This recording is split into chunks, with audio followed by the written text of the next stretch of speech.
You never know what you're going to get with a new Mustang GT, you never know exactly what you're going to get with a V8-powered Mustang.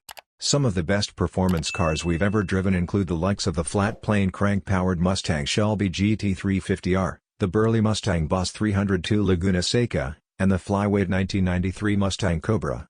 Others, such as the SN95 Mustang GT, were underwhelming, or worse, just plain forgettable. So, you might understand our hesitation to predict anything going into the media drive event for the new Ford 2024 Ford Mustang GT. However, the surprisingly fun 2024 Mustang EcoBoost gave us hope. Could the Mustang GT possibly deliver? What's new with the Mustang GT? Before we dive in, let's quickly cover what's new and what isn't. The most obvious change to the S650 Mustang is the new sheet metal. Ford designers applied first-gen Mustang styling marks again, for the third straight generation, although they did an admirable job of making the car look fresh overall. Mixed in with obvious callbacks to the 67 and 68 are subtle nods to more recent Mustangs, such as the new Edge and S197-inspired tail lights, as well as some new cues of its own. The EcoBoost, GT, and new for 2024 Mustang Dark Horse all have unique front-end treatments. We particularly love the GT's new nostrils in its grille, which feed the heavily updated, freer-breathing 5.0-liter Coyote V8. Trick pony.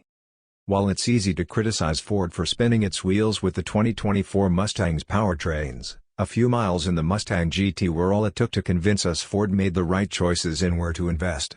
Unlike rival Chevrolet Camaros, prior Mustang GTs tended to be a handful when driven hard at the absolute limit, with twitchy steering, an unsettled ride, and a propensity to easily oversteer in the hands of novice drivers.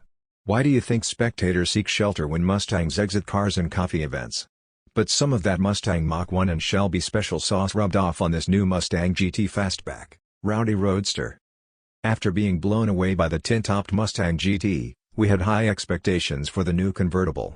Unfortunately, it's not quite as cohesive a performance car as the coupe when you break away from highways and boulevards and into twisty switchbacks. The playful precision, not to mention the structural rigidity, of the Fastback is missing from the Vert. With a couple hundred extra pounds to lug around, ride quality is harsher, and there's noticeable cowl shake and chassis flex on anything but pristine pavement. Special screening. Regardless of the body style, or powertrain, you choose, the new Mustang's interior will likely take some getting used to.